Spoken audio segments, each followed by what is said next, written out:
नमस्कार दोस्तों, स्वागत करता हूं आप सभी का आपके अपने परिवार यूट्यूब चैनल संपूर्ण तैयारी, जिसका लक्ष्य है दोस्तों कुछ नया सीखते हैं। यहां पे दोस्तों हम लोग हमेशा की तरह पेपर एनालिसिस करते हैं ग्रुप डी का, जो कि प्रीवियस ईयर का पेपर है और इसका एनालिसिस हम लोग हमेशा करते हैं। दोस्तों हमारे साथ आप लोग वीडियो को अंत तक देखिएगा, वीडियो को लास्ट तक देखिएगा। ये हमारा आपसे रिक्वेस्ट समझ लीजिए या फिर जो कुछ भी समझ लीजिए कि अगर आप वीडियो को लास्ट तक देखेंगे तो आप लोगों को काफ़ी बेहतरीन से समझ में आएगा।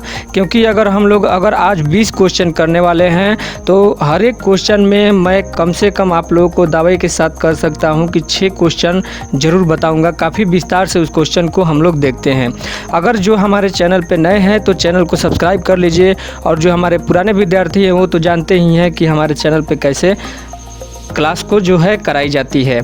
तो दोस्तों ध्यान दीजिए, आज है पार्ट 11, और अगर आप लोगों ने हमारे चैनल के जो 1 से लेकर 10 तक जो कि प्रीवियस ईयर के पार्ट का वीडियो है आप लोगों ने नहीं देखा है तो हमारे चैनल पे सर्च करके देख सकते हैं वहां से जाकर, या फिर उसका लिंक मैं डिस्क्रिप्शन के नीचे दे दूंगा, वहां से जाकर आप लोग देख लीजिएगा। चलिए दोस्तों देखते हैं आज का क्वेश्चन क्या होने वाला है, और बहुत ही शानदार सेशन के साथ बहुत ही मज़ा आने वाला है। तो चलिए चलते हैं अपने क्वेश्चन की तरफ।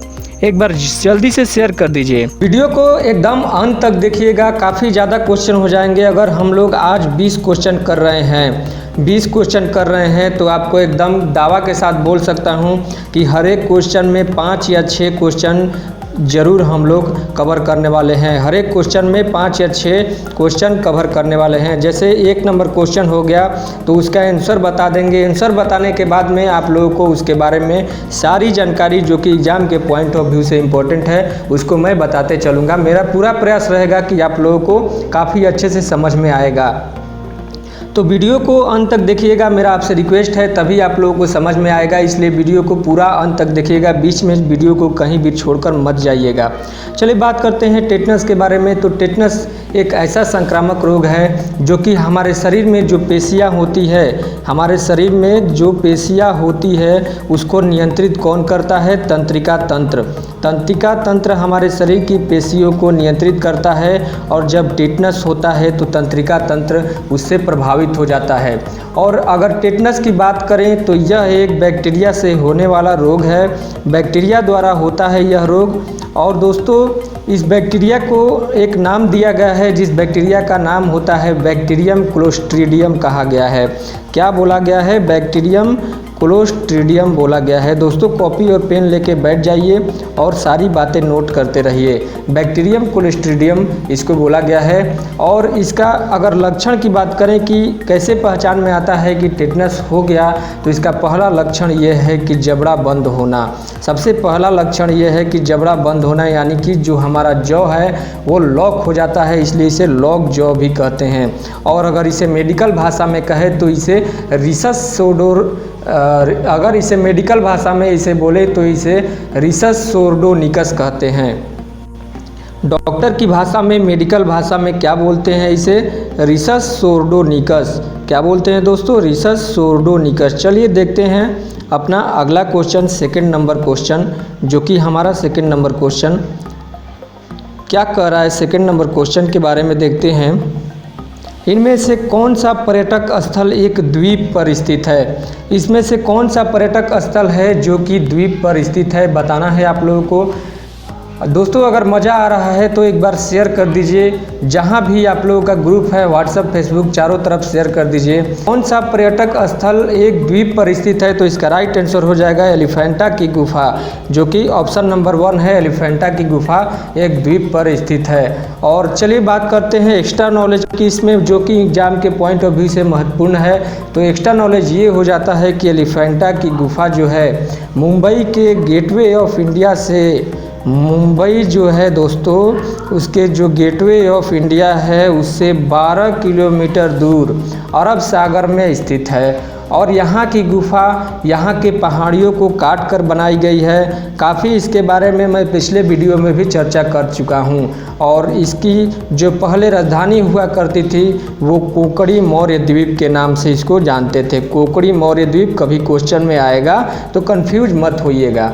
और दोस्तों इस गुफा का पुराना नाम घारापुरी भी इसका पुराना नाम हो जाता है। तो कभी क्वेश्चन में अगर पूछ देगा घारापुरी कहाँ पर स्थित है तो आप लोग कंफ्यूज मत होइएगा, या कभी क्वेश्चन में पूछ देगा कि घारापुरी जो गुफा है वो कहाँ पर है या अरब सागर में है, कहाँ पे स्थापित है, तो आप लोग कंफ्यूज मत होइएगा। चलिए देखते हैं थर्ड नंबर क्वेश्चन आ जाता है, मराठी में सामना और हिंदी में दोहन का सामना समाचार पत्रों को किसने प्रारंभ किया था। यह एक समाचार पत्र है जो कि मराठी में उसको सामना बोलते हैं और हिंदी में दोहन का सामना जो कि समाचार पत्र है किसके द्वारा प्रारंभ किया गया था। तो इसका राइट आंसर हो जाएगा थर्ड नंबर ऑप्शन, बाल ठाकरे द्वारा इसको प्रारंभ किया गया था। और मराठी में सामना और हिंदी में दोपहर, दोस्तों इसको हिंदी में दोपहर जो कि समाचार पत्र है उसका दोपहर का सामना यहाँ पर होगा, दोहन नहीं होगा। दोपहर का सामना समाचार पत्रों का बाल ठाकरे ने प्रारंभ किया था और उन्होंने अपने जीवन में बहुत सारे प्रसिद्ध समाचार पत्र फ्री में प्रेस जनरल के जो कार्टूनिस्ट के रूप में प्रारंभ किया था, कार्टून के रूप में आया करता था। उनका जो न्यूज़पेपर था, समाचार पत्र था, वो कार्टून के रूप में आया करता था। और शिवसेना के नाम पर इन्होंने ही जो प्रखर हिंदू राष्ट्रवादी का दल गठन हुआ था, प्रखर हिंदू राष्ट्रवादी दल का जो गठन हुआ था शिवसेना के नाम पर इनके ही द्वारा बाल ठाकरे जी के द्वारा गठन किया गया था। चलिए देखते हैं fourth number question. Next question दोस्तों है, कान्हा राष्ट्रीय उद्यान में किस जानवर के संरक्षण का कार्यक्रम का जिम्मा लिया गया है। किस जानवर के संरक्षण कार्यक्रम का जिम्मा लिया गया है कान्हा राष्ट्रीय उद्यान में, बताना है आप लोगों को कान्हा राष्ट्रीय उद्यान के बारे में। 5 नंबर क्वेश्चन दोस्तों, कान्हा राष्ट्रीय उद्यान में यहाँ पे आपका राइट आंसर हो जाएगा बारहसिंघा। दोस्तों अगर हम लोग आज 20 क्वेश्चन भी करने वाले हैं तो एक क्वेश्चन में 6 क्वेश्चन आप लोग को बताऊंगा, यानी कि 120 क्वेश्चन आज कवर होने वाले हैं। 120 क्वेश्चन जब भी मैं आप लोग को कराता हूं तो आप लोग कॉपी और पेन लेकर बैठ जाए कीजिए और देखिएगा कि आने वाले एग्ज़ाम में काफ़ी इम्पोर्टेंट रहने वाले हैं और आने वाले एग्ज़ाम में आपको देखने को मिलेंगे और यहीं से क्वेश्चन आएंगे, कहीं पर जाने की ज़रूरत नहीं है। क्वेश्चन तो हमारे ही चैनल पर से आएंगे और यहाँ से ही आते हैं क्वेश्चन हमेशा। पिछले आप लोग प्रीवियस ईयर का जो पेपर है उठा के देख लीजिएगा, अगर यहाँ से क्वेश्चन नहीं मिलेंगे तो आप लोग को फिर आप लोग हमारे चैनल पे मत आइएगा। चलिए बात करते हैं कान्हा राष्ट्रीय उद्यान।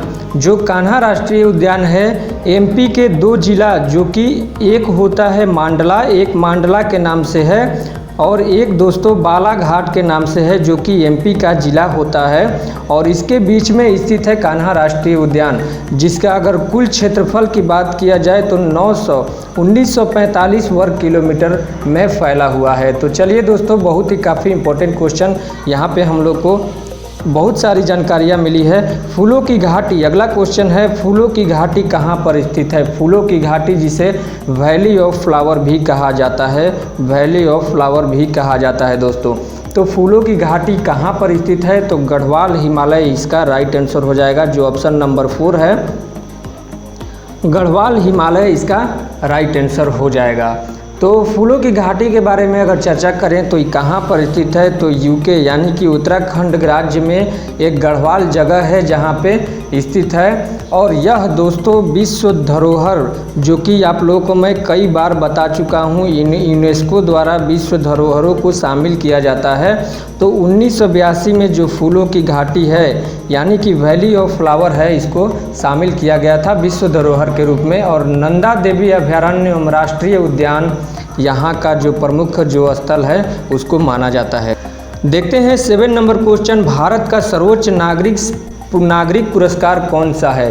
भारत का सर्वोच्च नागरिक पुरस्कार की बात कर रहा है दोस्तों, भारत का सर्वोच्च नागरिक पुरस्कार कौन सा है तो भारत का सर्वोच्च नागरिक पुरस्कार बहुत ही इम्पोर्टेंट क्वेश्चन है, भारत रत्न, जो कि भारत का सर्वोच्च जो नागरिक पुरस्कार है और जिसे सबसे पहले 1954 में जो भारत के तत्काल जो हमारे राष्ट्रपति थे, कौन थे, डॉक्टर राजेंद्र प्रसाद जी से, डॉक्टर राजेंद्र प्रसाद जी को इससे सम्मानित किया गया था। तो आ जाता है यहाँ पे कि सर्वोच्च नागरिक पुरस्कार भारत रत्न के बारे में अगर कुछ बातें जानकारी जो कि एग्ज़ाम के पॉइंट ऑफ व्यू से महत्वपूर्ण है। तो अगर बात करें कि यह सर्वोच्च जो नागरिक पुरस्कार है भारत रत्न किस क्षेत्र में दिया जाता है? तो राष्ट्रीय सेवा के लिए इसे दिया जाता है और उसके अलावा कला और साहित्य विज्ञान में और सार्वजनिक जो सेवा होता है खेल, और इसमें जो खेल भी। दोस्तों अगर बात करें कि भारत रत्न पुरस्कार जो है किस किस क्षेत्र में दिया जाता है, तो यह सम्मान राष्ट्रीय सेवा के लिए दिया जाता है और इन सेवाओं में कला, साहित्य, उसके बाद में दोस्तों साहित्य के बाद में आ जाता है विज्ञान और सार्वजनिक सेवा, और इसमें खेल भी शामिल है। इन सभी जो क्षेत्र हैं इन सभी सेवाओं के लिए भारत रत्न दिया जाता है। अगला क्वेश्चन दोस्तों आ जाता है 8 नंबर क्वेश्चन, किस हवाई वाहक कंपनी को टाटा के साथ संयुक्त उद्यम में भारत में एक क्षेत्रीय एयरलाइन शुरू करने की अनुमति दी गई है? 2014 की बात कर रहा है कि किस हवाई वाहक कंपनी को टाटा सन्स के साथ संयुक्त उद्यम में शामिल भारत में एक क्षेत्रीय एयरलाइन शुरू करने की अनुमति दी गई है? तो इसका राइट आंसर हो जाएगा एयर एशिया। 4th नंबर जो ऑप्शन है एयर एशिया, इसका राइट आंसर हो जाएगा। चलिए देखते हैं अगला क्वेश्चन 9 नंबर क्वेश्चन जो कि आ जाता है 9 नंबर क्वेश्चन, माइकल फेल्प्स किस खेल में प्रसिद्ध हैं? माइकल फेल्प्स जो है किस खेल से संबंध रखते हैं, यहाँ पे क्वेश्चन पूछ रहा है माइकल फेल्प्स के बारे में। तो यह तैराकी से ये संबंध रखते हैं, तैराकी यहाँ पे राइट आंसर हो जाएगा। और इन्होंने तैराकी में आपको बता दूं कि 21 स्वर्ण पदक अभी तक जीत चुके हैं और उनके नाम किसी भी एक ओलंपिक में सबसे अधिक स्वर्ण पदक जीतने का रिकॉर्ड है, स्वर्ण पदक सबसे अधिक जीतने का रिकॉर्ड बना चुके हैं। तो काफ़ी इंपॉर्टेंट है, ध्यान में रखिएगा। अगला क्वेश्चन है भारत में पहली बार तोप का उपयोग किसने किया था? भारत में पहली बार तोप का उपयोग किसने किया था बताना है दोस्तों, जल्दी से इसका आंसर बताइए। बहुत ही इंपॉर्टेंट क्वेश्चन है, भारत में पहली बार तोप का उपयोग किसने किया था? तो इसका राइट आंसर हो जाएगा बाबर ने किया था। भारत ने पहली बार बाबर द्वारा तोप का उपयोग किया गया था। और कब किया गया था? तो आपको याद होगा कि पानीपत का जो युद्ध हुआ था, पानीपत का जो युद्ध हुआ था, बाबर ने पानीपत की लड़ाई में, जो कि इब्राहिम लोदी के बीच में और बाबर के बीच में हुआ था, तो लोदी के खिलाफ तोप का उपयोग किया गया था। और इस युद्ध में क्या हुआ था दोस्तों कि बाबर ने पहली बार तुगलकनामा युद्ध नीति जो हुआ था उसको प्रयोग किया था। क्वेश्चन ये भी आता है कि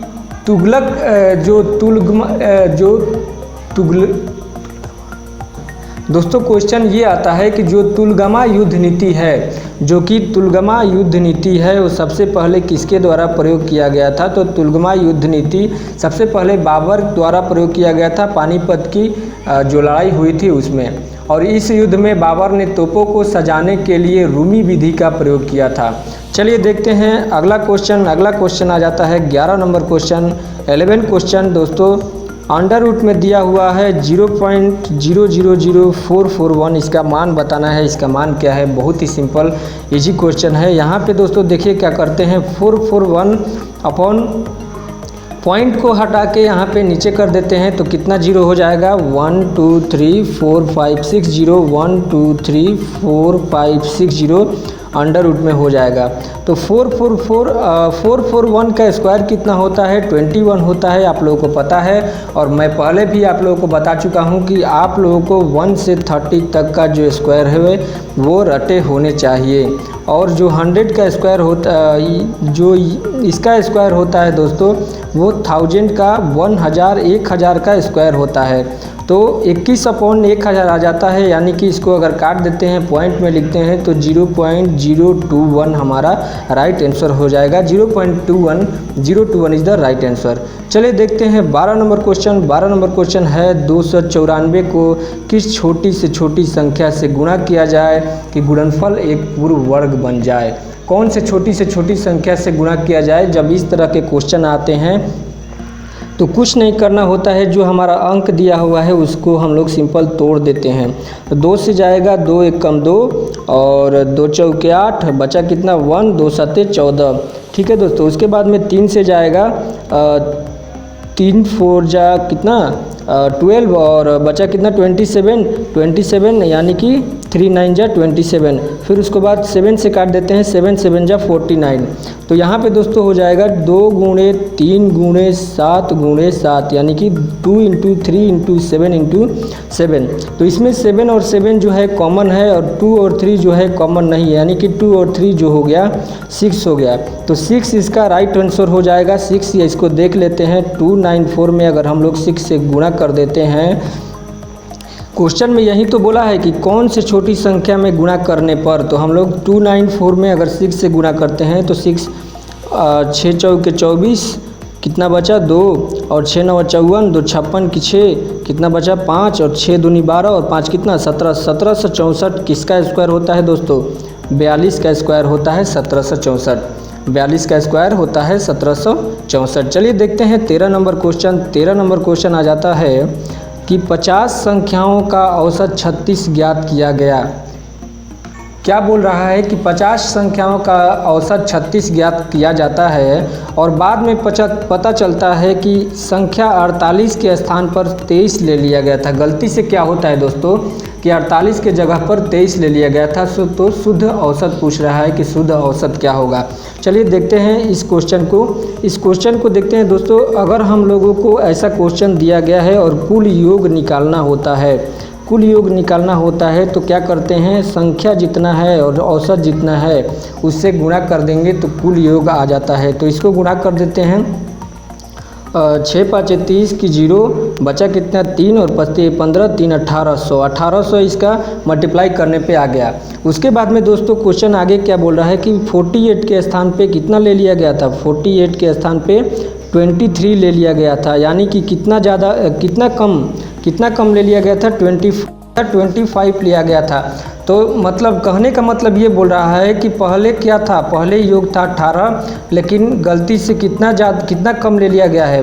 25 कम ले लिया गया है। तो इसमें हम लोग 25 को प्लस कर देते हैं, 25 को प्लस कर देते हैं और संख्याओं का औसत दे रखा है तो 50 दे रखा है संख्या, तो 50 से इसको हम लोग डिवाइड कर देते हैं। तो ये हो जाएगा 1825 अपॉन 50। इसको डिवाइड कर देते हैं तो डिवाइड करने पे कितना आएगा? 5 × 15 और 15 कितना बचा 6 और 5 × 30 और 0.5, 36.5 इसका राइट आंसर हो जाएगा। 36.5 इज़ द राइट आंसर। चलिए देखते हैं 14 नंबर क्वेश्चन। नेक्स्ट क्वेश्चन आ जाता है 14 नंबर क्वेश्चन। एक व्यक्ति एवं उसके पुत्र की वर्तमान आयु का योग 45 दे रखा है और 5 वर्ष बाद, यानी कि 5 वर्ष पूर्व बोल रहा है, यानी कि 5 वर्ष पहले आयु का जो गुणनफल था वो 34 था। तो उसके पुत्र और व्यक्ति की वर्तमान आयु पूछ रहा है कि वर्तमान आयु कितना होगा। तो इसको देखते हैं दोस्तों कैसे बनता है, इसको ध्यान से देखिएगा। मान लीजिए कि अगर पुत्र की आयु अगर x मानते हैं तो व्यक्ति की आयु कितना होगा? 45 माइनस x हो जाएगा व्यक्ति की आयु। ठीक है दोस्तों। और यहाँ पे बात कर रहा है कि 5 वर्ष पूर्व पुत्र की आयु, तो 5 वर्ष पूर्व पुत्र की आयु कितना होगा? x माइनस 5, यहाँ पे 5 वर्ष पूर्व पुत्र की आयु हो जाएगा। उसके बाद में 5 वर्ष पूर्व व्यक्ति की आयु की अगर बात करें तो 45 माइनस x माइनस 5, यानी कि यहाँ पे 40 माइनस x 5 वर्ष पहले व्यक्ति की आयु हो जाएगा। अब प्रश्न के अनुसार दोस्तों ये बोल रहा है कि उनकी आयु का गुणनफल कितना था? उनकी आयु का गुणनफल 34 था। तो यहाँ पे हम लोग 34 उनकी आयु का गुणनफल कर देते हैं x माइनस 5 और 40 minus x is equal to 34 हो जाएगा। इसको तो सॉल्व करके नहीं बताऊंगा। अगर कोई डाउट होगा तो कमेंट बॉक्स में कमेंट करके बोलिएगा। अगले जो अगला वीडियो आएगा उसमें मैं सॉल्व करके बता दूंगा। सॉल्व करने पे दोस्तों इसका जो आंसर आएगा वो आंसर होगा, अगर बात करें पुत्र की आयु की तो पुत्र की आयु 6 वर्ष और व्यक्ति की आयु की बात करें तो 39 वर्ष इसका राइट आंसर होगा, यानी कि सेकंड नंबर जो ऑप्शन है इसका राइट आंसर हो जाएगा। देखते हैं 15 नंबर क्वेश्चन। 270 परीक्षार्थी परीक्षा में बैठते हैं और जिसमें 252 उत्तीर्ण होते हैं, 252 परीक्षार्थी पास हो जाते हैं। तो पास का परसेंटेज पूछा है, बिल्कुल इजी क्वेश्चन है। पूछा है कि कितने % जो व्यक्ति हैं विद्यार्थी हैं वो पास हैं। तो टोटल कितने पास हैं? 252 पास है। आप लोगों को परसेंटेज निकालने आता है, बहुत अच्छे तरह से आता है। 270 इंटू 100 कर देंगे, 0 से 0 काट दिया जाता है दोस्तों, और 9 से ये काट देंगे, 9 से काट देंगे, 3 बार में ये जाएगा और 9 से ये जाएगा कितने बार में, 9 से इसको काट देंगे 3 बार में, और 9 से जो जब 2 को काटेंगे तो कितना होगा, 9 3 जा 9 2 जा 18 और बचा कितना 72, यानी कि 28 यहाँ पे 280/3 यहाँ पे हो जाएगा, इक्वल टू कितना होगा 280/3। इसको लिख देते हैं हम लोग, पूर्णांक में तोड़ देते हैं, यानी कि इसका जो हो जाएगा 93.1/3% इसका राइट आंसर हो जाएगा। ऑप्शन नंबर जो ए है इसका राइट आंसर हो जाएगा। चलिए देखते हैं अगला क्वेश्चन। अगला क्वेश्चन है 16 नंबर क्वेश्चन। एक विक्रेता 1 रुपये की 6 टॉफ़ियाँ खरीदता है और 1 रुपये में कितनी टॉफ़ी बेचे कि उसे 20% का लाभ हो। बहुत ही इजी क्वेश्चन है दोस्तों।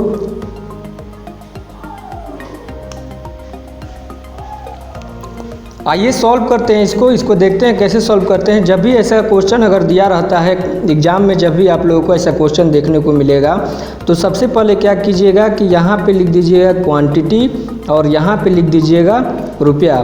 तो दोस्तों बोल रहा है कि 6 टॉफ़ी, यानी कि, और रुपया की बात करें तो कितना रुपया बोल रहा है, 1 रुपया बोल रहा है कि 1 रुपया में 6 टॉफ़ी खरीदता है।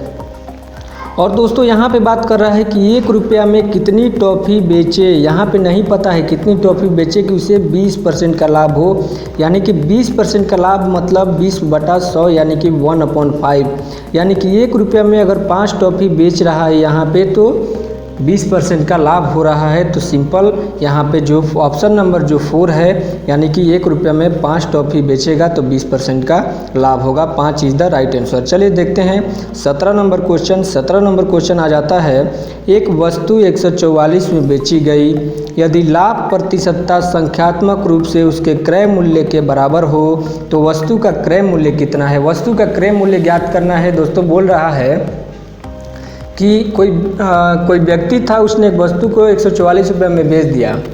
अब क्वेश्चन में ये बोल रहा है कि लाभ परसेंट संख्यात्मक रूप से क्रय मूल्य के बराबर होना चाहिए, तो वस्तु का क्रय मूल्य बोल रहा है। तो इसको बाय ऑप्शन सॉल्व करते हैं। ऑप्शन से देखते हैं, यहाँ पे अगर फर्स्ट नंबर ऑप्शन लेते हैं तो हमारा फर्स्ट नंबर ऑप्शन अगर सीपी होता है तो बेची गई एसपी, यानी कि 44 रुपये में कितना का लाभ होता है, 44 रुपये का टोटल लाभ हो जाता है। कितना का लाभ होता है, 44 रुपये का लाभ होता है। तो देखते हैं कि क्या परसेंटेज में भी 44% का लाभ होता है, यानी कि 44 रुपये का लाभ होता है। सीपी कितना था, 100 था, और परसेंट में इसको करने के लिए 100 से गुणा कर देंगे। 100 से 100 कट गया, यानी कि 44% में भी 44, यानी कि 44 रुपया बराबर 44%। दोस्तों यहाँ पे जो क्वेश्चन कह रहा है उसको फॉलो कर रहा है। तो यानी कि जो ऑप्शन नंबर 1 है, यानी कि वस्तु का जो सीपी था वो कितना था, 100 रुपया वस्तु का सीपी हो जाएगा। बढ़ते हैं अगले क्वेश्चन की तरफ। 18 नंबर क्वेश्चन, प्रतिशत 8 घंटे कार्य करते हुए 3 पंप एक टैंक को 2 दिन में खाली करते हैं। उस टैंक को 1 दिन में खाली करने के लिए 4 पंप कितने दिन कार्य करेंगे। बिल्कुल ही सिंपल, बिल्कुल ही इजी क्वेश्चन है दोस्तों। पहले भी बता चुका हूँ आप लोगों को। इसका जो फॉर्मूला होता है, क्या होता है, P1H1D1/W1 is equal to P2H2D2/W2 इसका फॉर्मूला होता है। फॉर्मूला में मान पुट कर देते हैं तो क्या बोल रहा है कि 3 पंप है। कितना पंप है, 3 पंप है, 2 दिन काम कर रहा है, 8 घंटे काम कर रहा है। तो दोस्तों ये पूछ रहा है कि जो 4 पंप है 1 दिन में खाली उसको कितने घंटे में कर देगा। इसको काट देते हैं दोस्तों। 4 से कट गया 8 2 बार में, यानी कि 2 दूनी 4 4 3 12, यानी कि जो H2 है वो हमारा 12 घंटा, यानी कि 12 घंटे में खाली कर देगा। 12 घंटा जो है राइट आंसर हो जाएगा। क्वेश्चन में कुछ नहीं है दोस्तों। अगर मज़ा आ रहा है तो एक बार वीडियो को ज़रूर शेयर कीजिएगा, और अगर अभी तक आपने हमारे चैनल को सब्सक्राइब नहीं किया है, यानी कि आप हमारे चैनल पर नए हैं, पहली बार आ रहे हैं, तो आपसे रिक्वेस्ट है कि प्लीज़ आप चैनल को सब्सक्राइब जरूर कीजिए। दोस्तों आइए देखते हैं 19 नंबर क्वेश्चन। और 19 नंबर क्वेश्चन दोस्तों आपका क्या रहेगा, होमवर्क रहेगा। 19 नंबर क्वेश्चन आप लोगों को घर पे करके इसको कमेंट बॉक्स में कमेंट करके बताना है, जो कि आपका क्वेश्चन ऑफ द डे है। जो कि हमेशा की तरह हम लोग जो क्वेश्चन ऑफ द डे करवाते हैं वो है question of the day. 19 number आप लोगों को बताना है। चलिए देखते हैं 20 नंबर क्वेश्चन। 20 नंबर क्वेश्चन क्या बोल रहा है, ए एक कार्य को 4 घंटे में, बी और सी मिलकर 3 घंटे में, ए और सी मिलकर 2 घंटे में पूरा करते हैं तो बी अकेला उस कार्य को कितने समय में पूरा कर देगा। बी को पूछा गया है कि बी इस कार्य को कितने घंटे में पूरा कर देगा। तो आइए देखते हैं कि कार्य कितना है, इसको कैसे सॉल्व करते हैं दोस्तों। सिंपल ये है कि ए एक कार्य को 4 घंटे में करता है, बी और सी इस कार्य को मिलकर 3 घंटे में करते हैं और ए और सी मिलकर उस कार्य को कितने घंटे में करते हैं, 2 घंटे में करते हैं। यानी कि इसका एलसीएम अगर बात करें एलसीएम की तो इसका एलसीएम कितना हो जाएगा, इसका एलसीएम हो जाएगा 12। और इसको क्या करते हैं दोस्तों, चढ़ते हैं 12 हो गया, 3 चौके 12 हो गया, यानी कि यह 2 छक्के 12 हो गया। यानी कि सिंपल कहने का मतलब यह है कि ए जो है एक दिन में 3 घंटा काम करता है, बी और सी जो मिलकर एक दिन में 4 घंटा कार्य करते हैं और ए और सी मिलकर एक दिन में 6 घंटा कार्य करते हैं। तो टोटल कार्य यहाँ पे है, टोटल वर्क ये आता है जो एलसीएम होता है इन तीनों का, वो टोटल होता है। तो पूछा है दोस्तों कि बी अकेला कार्य को कितने दिन में करेगा। यानी कि यहाँ पे कार्य से है दोस्तों, अगर हम लोग कुर्सी की बात करें, हम लोग क्या बने कुर्सी लेकर बनाएंगे इस क्वेश्चन को। यानी कि ए एक दिन में 3 कुर्सी बनाता है, बी और सी एक दिन में 4 कुर्सी बनाते हैं और ए और सी एक दिन में 6 कुर्सी बनाता है। तो बी अकेला कितने घंटे में कुर्सी बनाएगा। तो दोस्तों देखते हैं यहाँ पे बात करते हैं कि ए और सी की बात करते हैं। यहाँ पे ए और सी की बात करते हैं तो ए और सी एक दिन में कितना कुर्सी बना रहा है, 6 कुर्सी बना रहा है। ए और सी एक दिन में 6 कुर्सी बना रहा है और ए अकेला एक दिन में कितना कुर्सी बना रहा है, ए अकेला एक दिन में 3 कुर्सी बना रहा है। यानी कि ए अकेला एक दिन में 3 कुर्सी बना रहा है तो सी अकेला एक दिन में कितना कुर्सी बनाएगा, सी भी अकेला एक दिन में 3 कुर्सी ही बना पाता है। उसके बाद में दोस्तों अगर बात करें कि बी और सी मिलकर कितने कुर्सी बनाते हैं, 4 कुर्सी बनाते हैं और सी कितना बनाता है, 3 कुर्सी बनाते हैं। तो बी कितना बनाएगा, बी एक दिन में 1 कुर्सी ही बना पाता है। टोटल कुर्सी बनाना है 12, टोटल कुर्सी बनाना है 12। यानी कि बी का कार्य का जो क्षमता है कितना है, 1 घंटा है। तो 1 घंटे में कितना 12 जो कुर्सी बनाना है कितने घंटे में बनाएगा, 12 जो कुर्सी है 12 घंटे में बना देगा। यानी कि वो जो कार्य है 12 घंटे में उसको पूरा कर देगा। दोस्तों अगर समझ में आया है क्वेश्चन तो जल्दी से एक बार वीडियो को शेयर कर दीजिए। 12 इज़ द राइट आंसर, 12 इसका राइट आंसर हो जाएगा। दोस्तों उसके बाद में आ जाता है यहाँ पे केवलादेव नेशनल पार्क कहाँ स्थित है। केवलादेव नेशनल पार्क के बारे में बताना है कि केवलादेव नेशनल पार्क कहाँ पर स्थित है। जल्दी से बताइए केवलादेव नेशनल पार्क। तो इसका राइट आंसर हो जाएगा भरतपुर। केवलादेव जो नेशनल पार्क है भरतपुर में स्थित है और यह एक केवलादेव घना राष्ट्रीय उद्यान है जो कि भरतपुर कहाँ पे है, राजस्थान में स्थित है। और पहले भरतपुर पक्षी विहार के नाम से इसको जाना जाता था और अब इसका नाम चेंज कर दिया गया है दोस्तों, इसका नाम चेंज करके केवलादेव नेशनल पार्क रख दिया गया है। चलिए देखते हैं अगला क्वेश्चन। अगला क्वेश्चन है दी गई श्रृंखला में गलत संख्या को ज्ञात करना है। इसमें कौन सी जो है संख्या गलत है। तो सीरीज आगे बढ़ रहा है, इसको देखते हैं। 1 + 1 का स्क्वायर अगर करते हैं तो 2 आ जाता है, 2 + 2 का स्क्वायर कर देते हैं 4 आ जाता है और यहाँ पे 6 है तो 6 + 3 का स्क्वायर करते हैं तो कितना आ जाता है, 15 आ जाएगा। उसी तरह से जब हम लोग 15 + 4 का स्क्वायर करेंगे तो कितना आएगा, 31 आएगा। और 31 प्लस अगर हम लोग 5 का स्क्वायर करते हैं तो 56 आता है। और 56 प्लस अगर हम लोग 6 का स्क्वायर करते हैं तो 92 आएगा, लेकिन यहाँ पे 91 दिया गया है। तो 91 जो है इस श्रृंखला में गलत है, यानी कि ऑप्शन नंबर जो 3 है हमारा राइट आंसर हो जाएगा। बढ़ते हैं 23 नंबर क्वेश्चन की तरफ। एक अनुक्रम दिया गया है जिसमें एक पद लुप्त है। दिए गए विकल्पों में से सही विकल्प चुनना है जो अनुक्रम को पूरा करता है। यानी कि ये व्हाट के जगह पे क्या आएगा दोस्तों, बताना है कि व्हाट के जगह पर क्या आएगा। देखते हैं कैसे सीरीज बढ़ रहा है। 4 से 10 हो रहा है, 10 से 33 और 33 से 136 हो रहा है। तो इसको देखते हैं दोस्तों। 4 × 2 + 2 अगर करते हैं तो 4 दूनी 8 और 2 10 हो जाएगा। उसी तरह से जब हम 10 × 3 + 3 करते हैं तो यहाँ पे 36 आता है। और 33 आता है और 33 गुणे अगर हम लोग 4 + 4 करते हैं तो 136 आता है, यानी कि सीरीज ऐसे ही बढ़ रहा है। तो उसी तरह हम लोग क्या कर देंगे, आगे 136 में 5 से मल्टीप्लाई कर देंगे और 5 जोड़ देंगे तो कितना हो जाएगा 685, यानी कि 685 जो है हमारा राइट आंसर हो जाएगा। बढ़ते हैं अगले क्वेश्चन की तरफ। 24 नंबर क्वेश्चन 24 नंबर क्वेश्चन भी रीजनिंग से है। श्रृंखला को पूरा करना है कि इसमें बताया गया है कि कौन सी श्रृंखला में इसमें कौन सी संख्या जो है गलत है। तो दोस्तों आइए देखते हैं।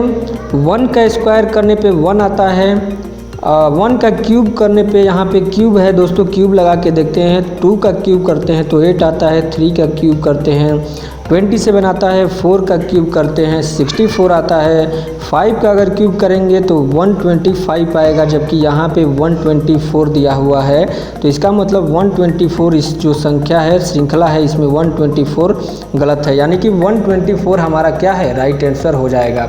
चलिए बढ़ते हैं अगले क्वेश्चन की तरफ। 25 नंबर क्वेश्चन, सौर मंडल में सबसे छोटा वर्ष सबसे बड़ा दिन किस ग्रह का होता है।